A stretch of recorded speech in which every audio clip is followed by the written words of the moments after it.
¿Qué tal, chicos? Buenas tardes. Bienvenidos al seminario online del día de hoy. Me presento con ustedes. Mi nombre es Diego Rivera Guerra. Soy licenciado en terapia física. Y hoy vamos a ver los beneficios del plasma rico en plaquetas en cada uno de los tratamientos capilares que podemos manejar este tipo de terapias. El plasma, chicos, es una fragmentación de la sangre, la cual cumple con diversas funciones fisiológicas. Estas funciones fisiológicas son dos básicas, son reparación y regeneración. Como tal, las plaquetas, únicamente las plaquetas, me van a servir para reparación de tejidos, mediante el cese al sangrado o la hemostasia en una herida. Esto se hace mediante conglomeración plaquetaria. Esta conglomeración plaquetaria se da en cada una de las lesiones o alteraciones que puede llegarse a presentar en el paciente. Un ejemplo muy sencillo, un corte. Un corte en la piel me va a generar la conglomeración plaquetaria para generar su reparación. O sea, podemos estar mencionando que el plasma rico en plaquetas favorece a la cicatrización de una o varias heridas. ¿Ok? Entre sus indicaciones principales, originalmente se utilizaba para trauma y ortopedia, para la reparación de cartílagos como son los meniscos, como son ligamentos o tendones, incluso posquirúrgicos en cada una de estas intervenciones quirúrgicas como reparación de ligamentos o de los tendones, incluso hasta en desgarres musculares, fracturas óseas, entre otras aplicaciones. A nivel odontológico, para la aceleración de la reparación de alguna extracción de los terceros molares, cirugías maxilofaciales y en cirugía plástica para la aceleración de procesos de reparación y cicatrización. Actualmente se utiliza en una amplia gama de aplicaciones dermatológicas o capilares, como son la alopecia, los rellenos de líneas de expresión y el manejo de cicatrices tanto queloides como hipertróficas y las secuelas que se tienen en el acné, o sea, para el manejo de secuelas de acné. ¿Por qué se genera esto? Porque por otro lado, si bien habíamos mencionado que las plaquetas generan hemostasia o generan reparación o cicatrización, los factores de crecimiento, que es lo que liberan estas plaquetas, me van a generar regeneración, que es el segundo objetivo que se cumple con este tipo de aplicaciones. Reparación y regeneración de uno o varios tejidos. Todas estas reparaciones se dan a nivel dérmico. Estas reparaciones me van a sintetizar principalmente fibronectina, vitronectina, colágeno, elastina y agua. O sea, me va a generar funciones de fibrosis o de reparación o cicatrización, de acumulación de agua o de hidratación y de aumento de la producción del colágeno y la elastina, que el colágeno, recordemos, me va a generar un sustento o un soporte a la estructura para darle forma y la elastina le va a dar elasticidad. Todo esto mediante la liberación de estos factores de crecimiento. Ahora, estos factores de crecimiento son proteínas. Estas proteínas son estimuladas mediante marcadores celulares. El marcador celular es donde se encuentre un déficit o donde haya un déficit por disfunción celular, se va a activar uno o varios factores de crecimiento. Estos factores de crecimiento tenemos todos y cada uno de ellos es una liberación endógena.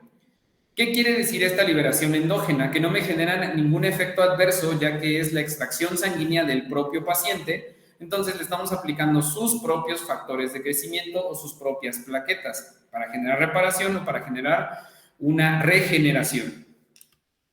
Entonces, teniendo entendido esto, vamos a entender que el factor de crecimiento o la extracción de la sangre va a ser por un número determinado de centímetros o de unidades y en unos cuantos tubos. Estos tubos a su vez van a ser centrifugados y de esta centrifugación se va a obtener el plasma. Aquí radica un problema principal. La bibliografía que se menciona del plasma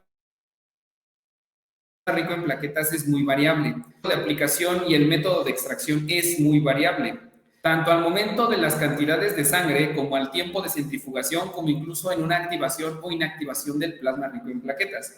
¿A qué me refiero con esto? A generar o no un coágulo por parte del plasma para poder generar este relleno facial o relleno intraarticular o relleno en una cicatriz o en una herida. Algunos autores mencionan que sí es necesario la activación con trombina bovina, con citrato de calcio, citrato de calcio, y otros mencionan que no.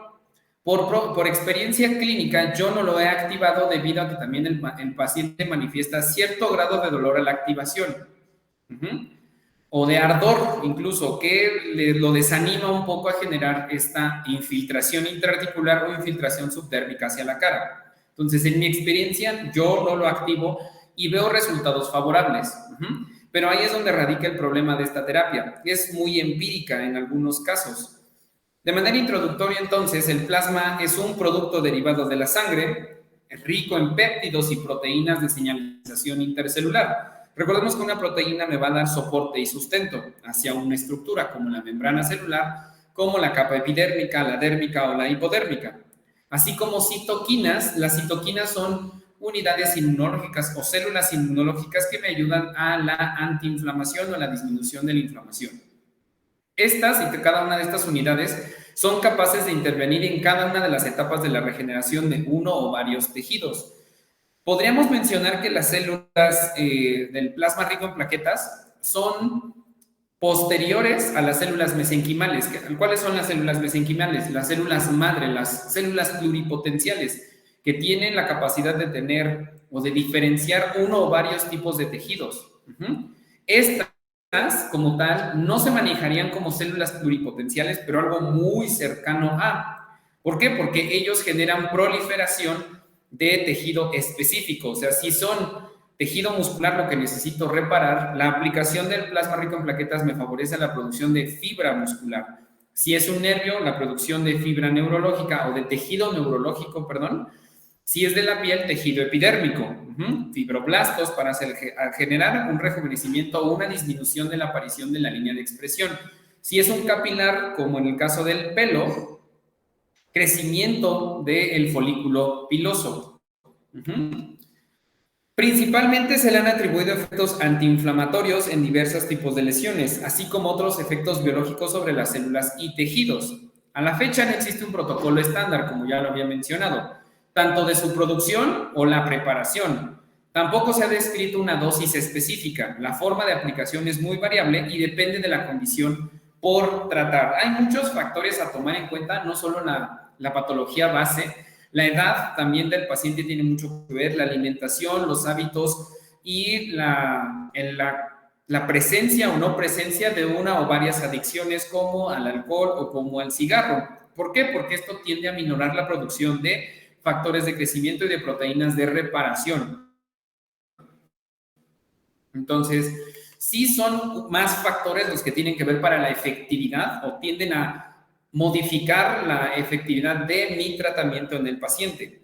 A pesar de ello, se han visto efectos positivos en diversos campos, como es la odontología, la ortopedia, la dermatología, la medicina reconstructiva, la oftalmología, la medicina deportiva, la medicina vascular, entre otros, que pertenecen a las especialidades de medicina.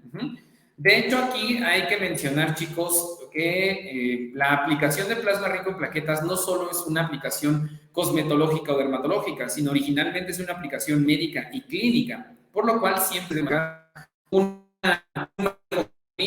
orientación, tanto por el bienestar del paciente como por el bienestar de nosotros. ¿Por qué? Porque si yo tengo a un paciente de 55 años con algún síndrome metabólico o con una diabetes descompensada o una hipertensión descompensada, el plasma más bien del paciente no va a tener el suficiente factor de crecimiento o las suficientes cantidades de proteínas para poder generar una reparación. Hablando desde una infiltración intraarticular o un crecimiento del cuero cabelludo o incluso un relleno facial. ¿Por qué menciono esto? Porque muchas veces en muchas clínicas estéticas mencionan que es una panacea, cuando no es cierto esto, no es una panacea, al contrario, es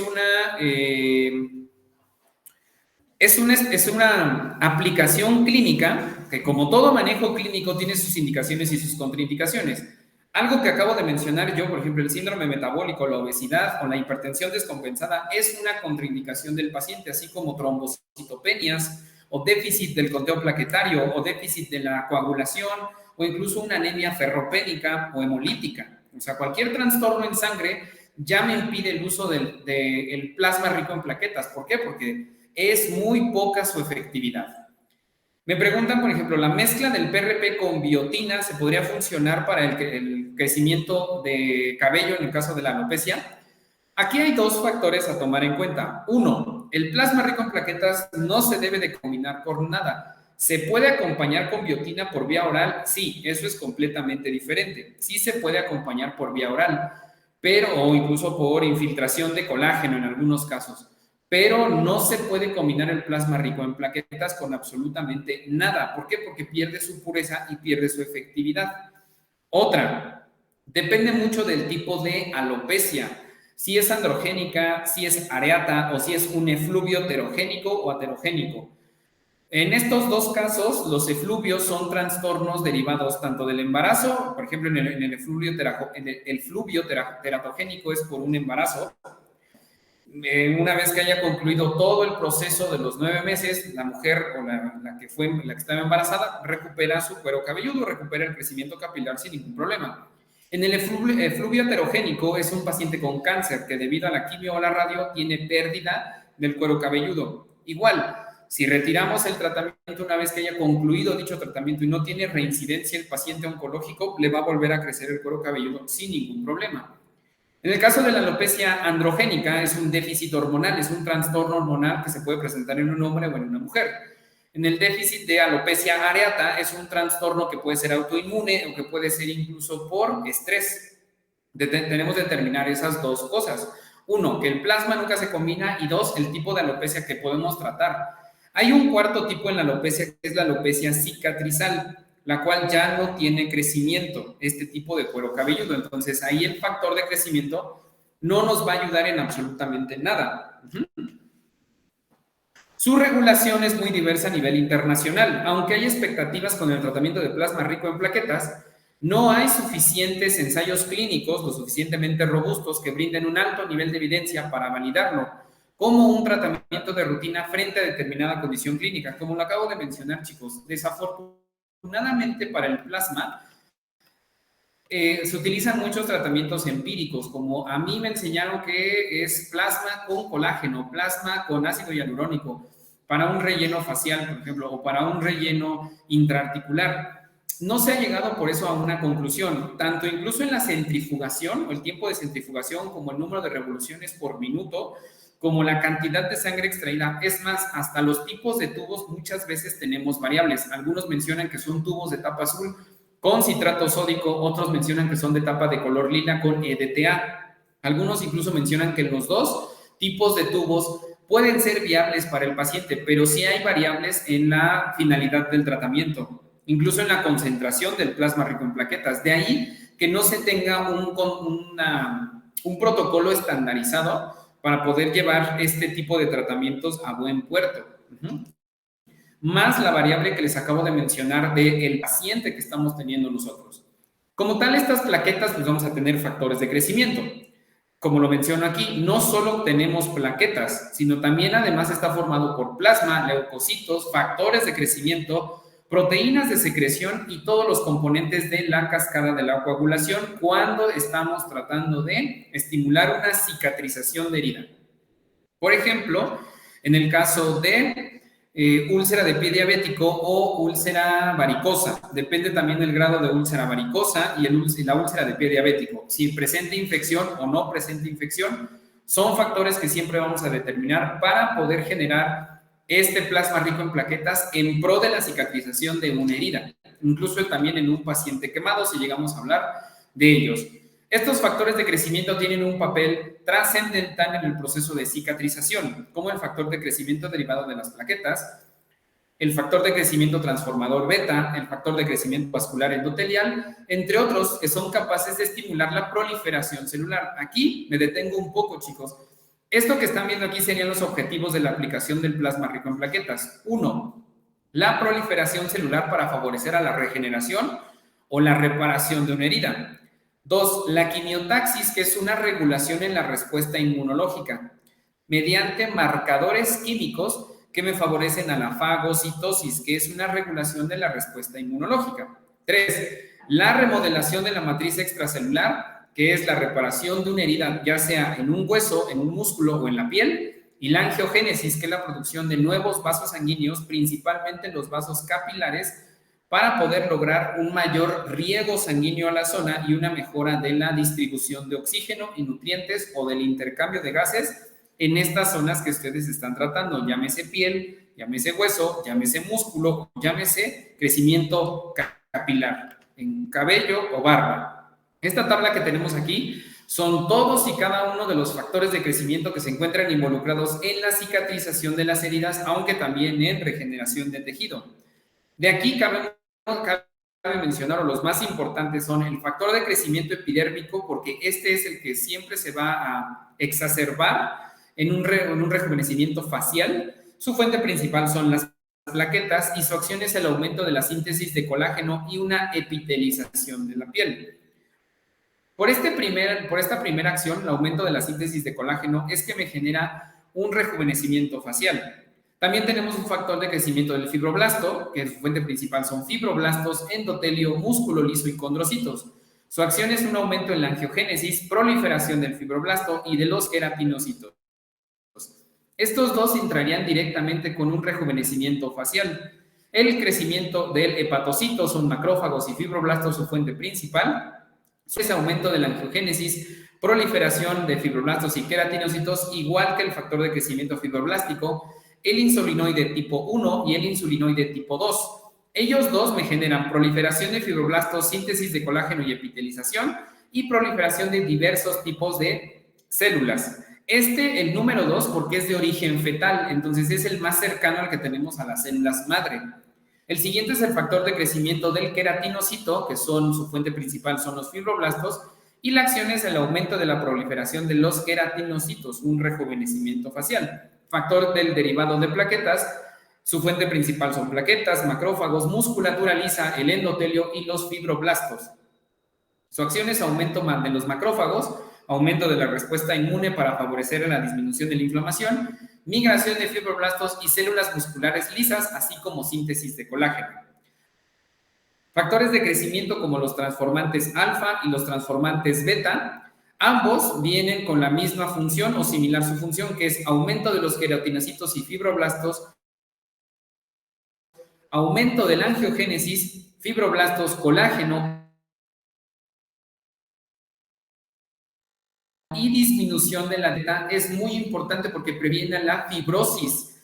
Recordemos que toda cicatriz o exacerbación de la cicatrización, como es una cicatriz queloide o hipertrófica, es por un aumento de la división celular de manera exacerbada y no controlada por parte del paciente. Entonces, una vez que nosotros apliquemos esto en un cuadro agudo de esta generación de cicatrización, vamos a poder llevar a buen puerto esta cicatrización si queremos hacer el manejo de la misma. Y por último, el factor de crecimiento del endotelio vascular. Fuente principal es el endotelio y aumenta la angiogénesis o la producción de vasos capilares. Este último me generaría junto con los factores transformantes beta y el factor hepatocítico, me va a generar un aumento en la producción de vasos capilares, una mejora en la irrigación de ciertos tipos de tejidos y una mejora en el intercambio de gases.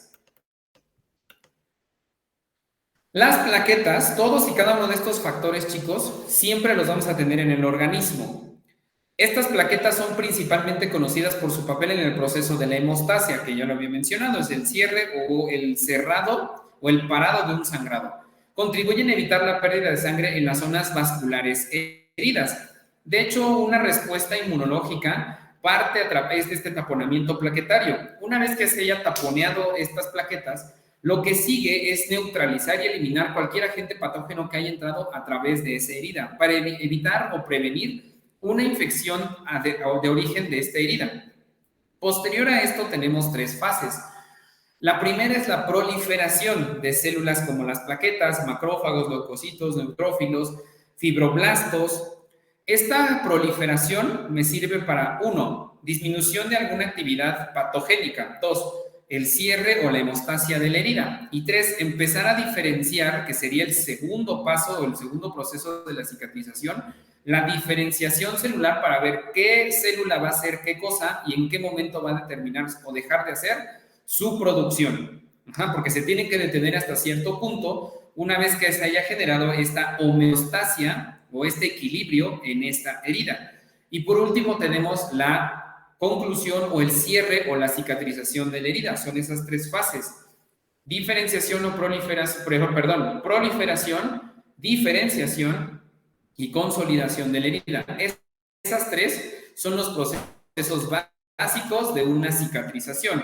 ¿En qué momento entra mi factor de crecimiento? En el momento en que empiece la proliferación, que va por la segunda semana. Entre la primera y la segunda semana aproximadamente empieza la fase de diferenciación celular. Ya en una fase de consolidación cambiaría mi objetivo. ¿Por qué? Porque tendría yo que lograr una disminución del grosor de la cicatriz, que sea un poquito más difuminada y estéticamente sea menos aparatosa para el paciente. Para llevarlo a cabo, las plaquetas se adhieren. Estamos hablando un poco de su mecanismo de acción. Hay una adherencia, hay una agregación y una superficie procoagulante que provoca la generación de trombina y la formación de fibrina. Hay una acumulación de estos dos, de trombina y de fibrina, para generar el taponeamiento plaquetario. La formación de un hematoma o un coágulo inicia la cascada de cicatrización. Recordemos que toda cascada de cicatrización, inflamación o antiinflamación es una respuesta inmunológica. Entonces hay calor local, ruboración, ligera cantidad de dolor y proliferación de diversos tipos de células. El principal mecanismo de acción de los factores de crecimiento, chicos, están constituidos por proteínas insertadas en una película de 2 capas lipídicas. Recordemos que toda célula tiene algo que se denomina bicapa lipídica, que es una cadena de ácidos carboxílicos de cadena larga. En todas y cada una de estas cadenas encontramos enlaces proteínicos. Esta proteína me sirve como un puente entre el espacio extracelular e intracelular. Estas membranas contienen diversas proteínas con forma característica, como si fuera una puerta, algunas de las cuales actúan como receptores para un factor de crecimiento específico. Este mecanismo de transporte, chicos, se le llama transporte activo. Estas proteínas, que son los factores de crecimiento, deben de tener una puerta específica. Me regreso un poquito. Vamos a la... En este esquema, si se dan cuenta, entre paréntesis, tenemos unas iniciales, por ejemplo, factor de crecimiento epidérmico, SF. Debe de haber una puerta o una proteína que tenga esas iniciales arriba, ECF, factor de crecimiento epidérmico. Esas obviamente son sus siglas en inglés. Entonces, si yo, factor de crecimiento epidérmico, encuentro mi puerta, por así decirlo, con mis iniciales arriba, yo voy a entrar fácilmente a la membrana celular, pero yo todo el tiempo estoy chocando afuera de la célula, esperando poder encontrar esta puerta o esta proteína donde yo pueda entrar fácilmente por transporte activo. Eso es un transporte activo, chicos, en el cual esta proteína no necesita ayuda o no necesita ningún estímulo para poder ingresar a la célula. Una vez ingresadas, estos factores de crecimiento están en el exterior de la célula, están conectando o chocando, entre comillas, continuamente con la membrana celular. ¿Por qué es el continuo choque o por qué es este choque continuo? Están esperando encontrar la puerta donde ellas pueden accesar a la célula, simulando una llave y una cerradura. Una vez que tienen o donde encuentran el sitio donde encajar, que es un lugar de recepción, quedan adheridos a la membrana y la célula se estimula produciendo el efecto deseado. Aquí tenemos una imagen, chicos. En el número 1 tenemos un factor de crecimiento en el espacio extracelular.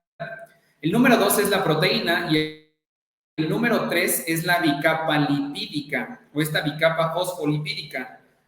Esta membrana celular o esta proteína tiene este marcador. Vamos a suponer que este es un marcador de un factor de transformación beta 1. Aquí debe de decir factor de transformación beta 1. Ella va a chocar con esta proteína y va a tener una entrada directa hacia la célula. Y aquí va a empezar su reproducción celular, o sea, su mitosis, su proceso mitótico, donde se va a ir reproduciendo más y más y más y más la célula del factor de crecimiento y así se va a ir adhiriendo a más células y a más células y a más células y a más células.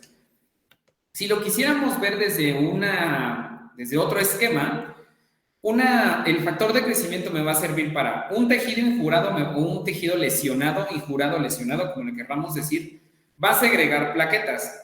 Estas plaquetas a su vez me generan la cascada de coagulación. La cascada de coagulación me va a generar una inflamación, una activación inmunológica de neutrófilos y macrófagos. Breve repaso. Los neutrófilos me van a neutralizar cualquier actividad patológica que pueda llegar a tener una bacteria. Los macrófagos se van a comer esta bacteria mediante el proceso de la fagocitosis. Una vez que hayan logrado esto, vamos a tener un aumento de la actividad del fibroblasto para generar una cicatrización. Esto a su vez me va a generar granulación de tejido y síntesis de colágeno, contracción de la herida líquida, epitelización, remodelación y hay un tejido cicatrizado. Estas serían las fases sin la interferencia del factor de crecimiento o de las plaquetas. Con las plaquetas, del tejido injurado pasamos a la inflamación o la activación y nos saltamos la cascada de la coagulación. Esto con el factor de crecimiento epidérmico, con el factor de transformación beta. Si utilizamos el factor vascular endotelial o el factor de origen epidérmico, podemos llegar a la epitelización o a la granulación del tejido de síntesis de colágeno. Si tenemos el factor de transformación beta o el factor derivado de plaquetas, tenemos la activación fibroblástica y favorecemos a la síntesis de colágeno. Para eso son mis factores de crecimiento. Si lo aterrizamos a medicina deportiva como beneficio, vamos a acelerar el proceso de reparación del paciente que tiene una cirugía en el tendón de Aquiles. Si lo aterrizamos a una aplicación dermatológica, aceleramos el proceso de crecimiento capilar del cabello. Si lo hacemos en un relleno facial, aceleramos el proceso de rejuvenecimiento por producción o de reproducción celular. Exponenciamos el factor de crecimiento que esté determinado por déficit y favorecemos a una homeostasis o a una reparación de este tejido, llámese en ortopedia o en dermatología. Las propiedades que presentan los factores del crecimiento son: 1, inducir la mitogénesis, aumentando el número de células involucradas en la reparación tisular; inducir angiogénesis, que genera nuevos capilares y vascularizando tempranamente la zona a regenerar. Esto se lograría también en un relleno facial. 3, regular la liberación de factores de crecimiento de otras células que promuevan la síntesis de fibroblastos y osteoblastos. Los osteoblastos lo dejamos un poquito más para una fractura, los fibroblastos para un proceso de reparación en la piel.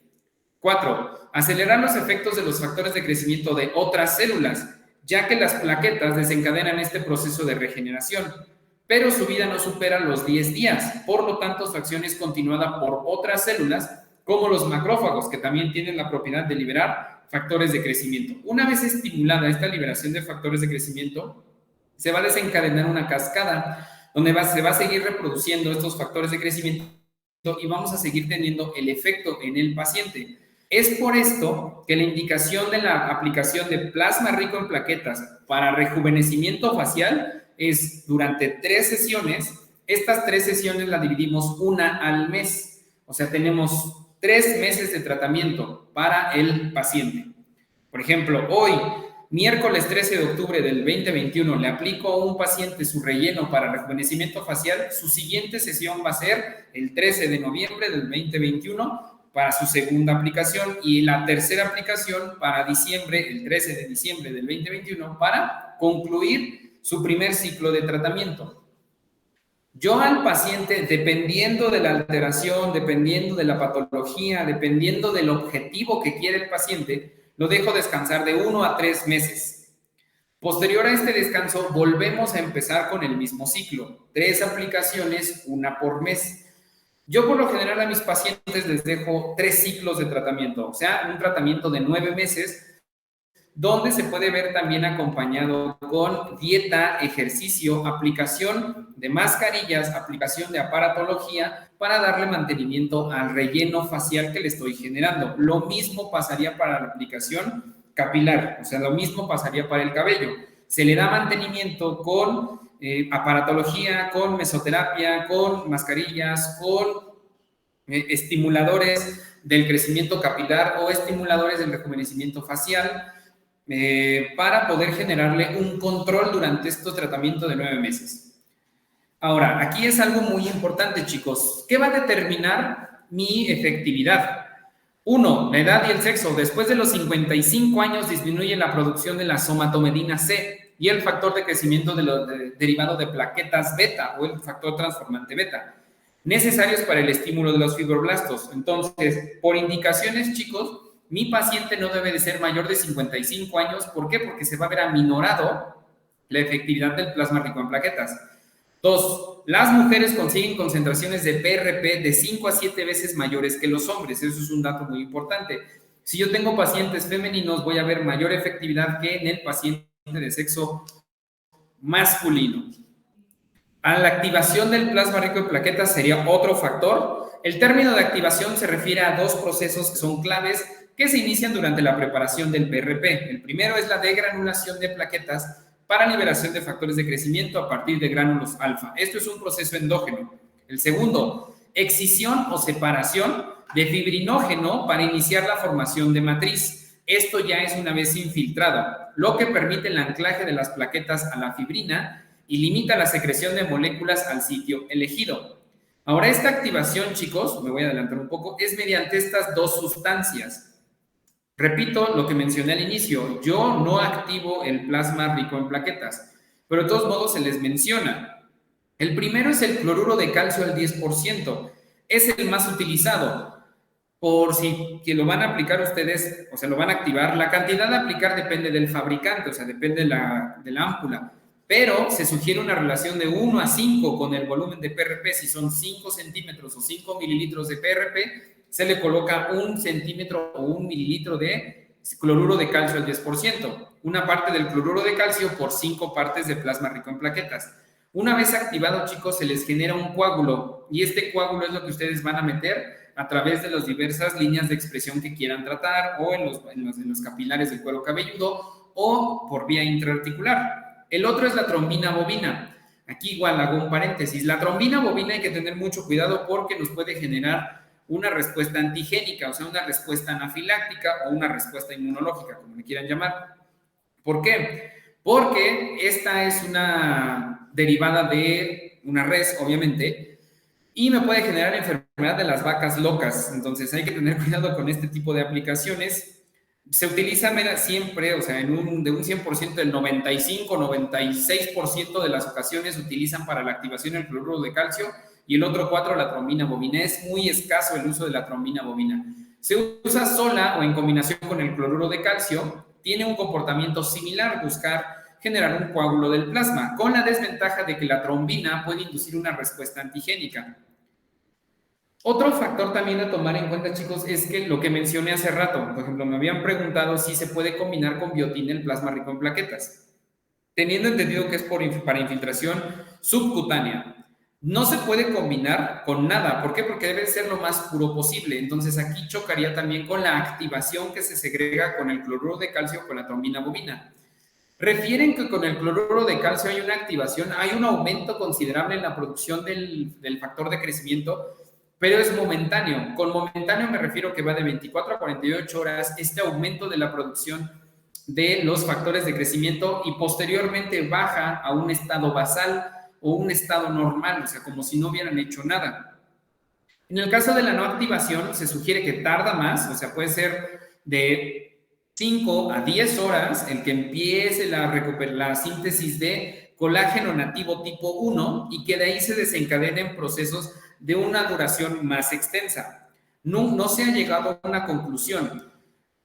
Yo igual les puedo estar hablando desde mi perspectiva que no lo activen, porque también puede generar ardor y malestar en el paciente, malestar al momento de la infiltración. Ahora, ¿qué vamos a hacer? Que también sería otro factor a ver cómo lo vamos a realizar. Se extraerán de entre 10 a 20 centímetros cúbicos de sangre de la persona a la que se vaya a aplicar el tratamiento, y a esta sangre se le aplica un protocolo de depuración, que es la centrifugación, para separar lo que son las células sanguíneas del plasma. Para lograr una depuración o una separación de la sangre del eritrocito con el plasma, debe de ser arriba de 1000 revoluciones. Esto queda muy claro para generar esta decantación. Es por eso que la sangre se centrifugará en una centrífuga, valga la redundancia, que permita controlar dos parámetros: tiempo y velocidad, que por lo general le dan centrifugadoras de 6 a 12 tubos. Sugerencia en estos casos: si yo quiero comprarme mi centrífuga que tenga la aprobación de COFEPRIS, en el cual es mi garantía y mi mantenimiento anual y mi manual de cómo lo voy a usar, ¿no? Y obviamente que tenga sello COFEPRIS. No lo tiene, lo pueden dar ustedes de alta en COFEPRIS, ¿ok? No sugiero que lo compren en el Mercado Libre o en Amazon. ¿Por qué? Porque este tipo de tiendas son terceros, entonces ustedes no están interactuando directamente con la fábrica que está produciendo esta centrífuga y por transporte se les puede descalibrar. Entonces, Amazon o Mercado Libre o este tipo de empresas dedicadas a la paquetería no les aseguran que llegue al 100% calibrada su centrífuga, entonces corren ese riesgo. El tiempo de centrifugación será de 8 a 10 minutos a 1800 revoluciones por minuto, a temperatura ambiente. Ahora, este protocolo es llegado a conclusión en más de 10 artículos, todos hablando de dermatología, de infiltración intraarticular o de crecimiento capilar. Se ha llegado a esta conclusión que debe de ser de 8 a 10 minutos con 1800 revoluciones por minuto, ¿ok? Para lograr esta decantación. Después de la centrifugación, la sangre se obtiene en 3 capas. Vamos a generar, bueno, se mencionan 3 capas, pero yo las sintetizo en 2. ¿Por qué? Porque se supone que en un tubo Vacutainer, me adelanto un poco, que están viendo aquí, se supone que se dividen esas 3 fracciones, o sea, F1, F2, F3, fracción 1, fracción 2, fracción 3. La fracción número 1 es el plasma pobre en plaquetas, que son los primeros 0.5 centímetros cúbicos. Los siguientes 0.5 son el factor o el crecimiento, el plasma medio en plaquetas, por ponerlo de una sola manera. Y el tercero, o la fracción número 3, es el plasma rico en plaquetas, que son los últimos 0.5 centímetros. Si lo sumamos, estamos hablando que es 1.5 lo que ustedes obtienen por cada uno de los tubos Vacutainer. Aquí tienen 3, entonces tienen 1.5, 3, 6 centímetros en total estarían ustedes obteniendo de factor de crecimiento para poder infiltrar en cara, en alopecia o en un relleno intraarticular.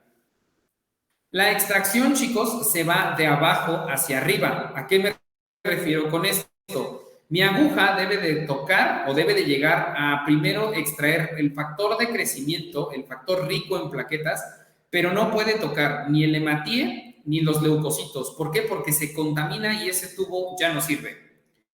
Primero cargo el plasma rico en plaquetas, posterior es el plasma medio en plaquetas y el último el plasma pobre en plaquetas.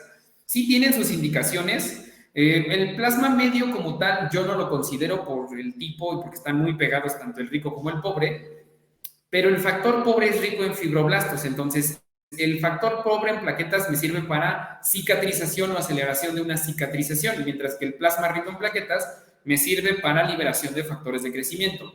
Regresando a la diapositiva pasada, lo explico brevemente, se obtienen 3 capas, una inferior que corresponde a los hematíes o a la célula roja, una intermedia que corresponde a la serie blanca o los leucocitos y una superior que corresponde al plasma enriquecido en plaquetas y factores de crecimiento, que es la que se empleará en su totalidad.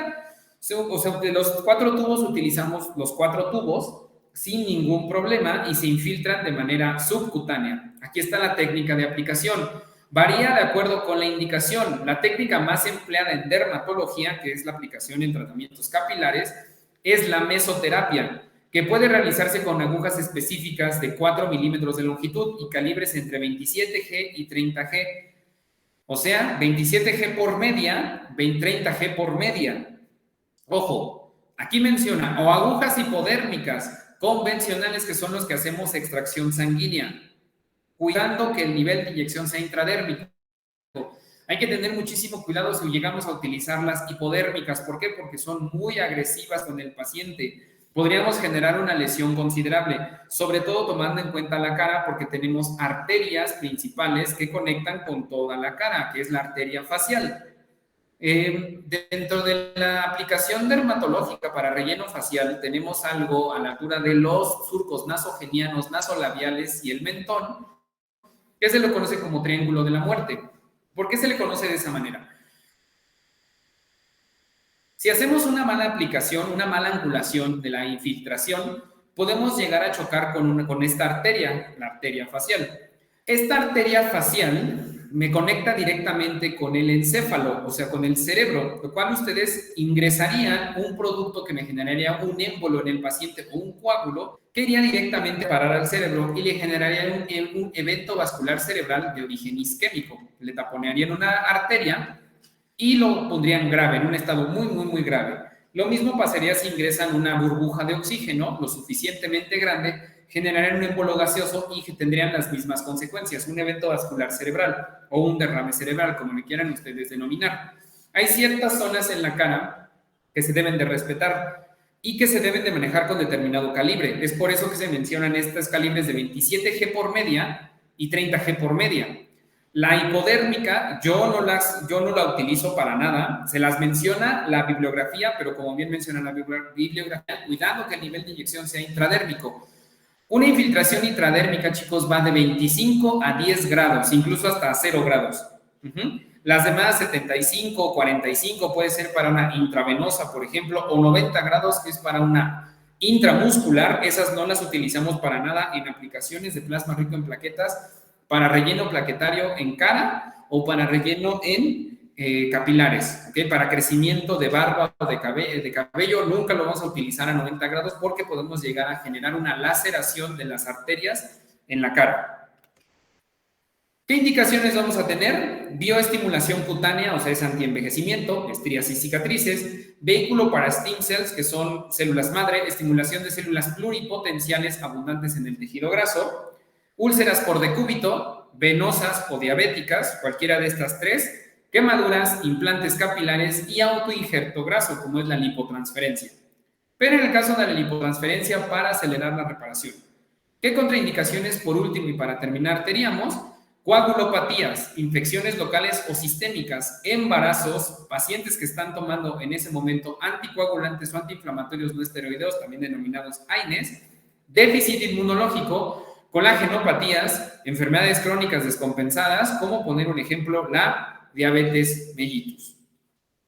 Esto sería a grandes rasgos, chicos, las generalidades y los beneficios que se dan en este tipo de tratamientos capilares. Recordemos que siempre va a tener sus indicaciones y sus contraindicaciones. Otra precaución que yo tendría con el paciente sería la toma de ciertos estudios preclínicos para poder hacer una infiltración. ¿Qué estudios se le deben de pedir al paciente? Química sanguínea, biometría hemática y en ciertos casos el examen general de orina. Este último no lo mando tan continuo. ¿Por qué? Porque no voy a atender a pacientes con insuficiencia renal crónica. Se deben de tomar más en cuenta los dos primeros, la química sanguínea y la biometría hemática. ¿Por qué? Porque tengo que observar en mi paciente el conteo de las plaquetas que tenga este paciente. Como dato, el conteo plaquetario correcto debe de ir de 150,000 a abajo de 500,000 unidades, o sea, 150,000, 450,000 unidades. Si yo estoy por arriba de las 500,000 unidades, este paciente puede estar teniendo un cuadro oncológico, incluso una trombosis, una trombocitopenia hemolítica, está destruyendo glóbulo rojo.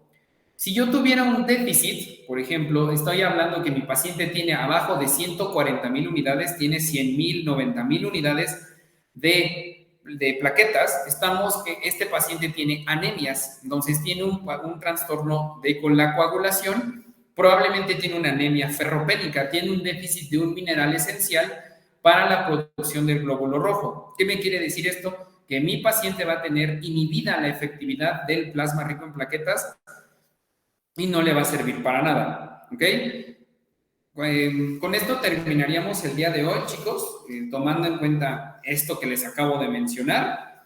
Para concluir, recordemos que esto, al igual que cualquier tratamiento médico, debe de tener su criterio clínico, ¿no?, para poder llevar a buen puerto al paciente. Y uno, ustedes no perder su tiempo, material, obviamente, y el paciente que no pierda de nada igual su tiempo y que no invierte en algo que sabemos perfectamente que no le va a ayudar si tiene ciertas características que no lo van a beneficiar. Si es un paciente viable, tiene un buen conteo plaquetario, tiene una buena dieta y tiene una buena toma de agua y hace ejercicio, ese paciente es muy viable para que tenga un muy buen resultado en su relleno facial, en su relleno capilar, en su infiltración intraarticular, en su manejo de secuelas de acné. sino de sugerencia, no le den esta indicación del plasma rico en plaquetas porque no se va a ver una mejora considerable en él. Y si no vemos una mejora considerable en él, ustedes van a ser los que van a ser afectados. ¿Por qué? Porque ya no van a confiar en sus tratamientos y el paciente obviamente no va a tener fe en este tipo de tratamientos que actualmente están teniendo un repunte para la mejora tanto dermatológica como traumatológica del paciente. Sin más por el momento, chicos, me despido de ustedes. Espero les haya sido de interés esta exposición, esta breve exposición de lo que es el plasma rico en plaquetas, de sus aplicaciones dermatológicas y de sus aplicaciones clínicas. Que tengan una excelente tarde. Hasta luego.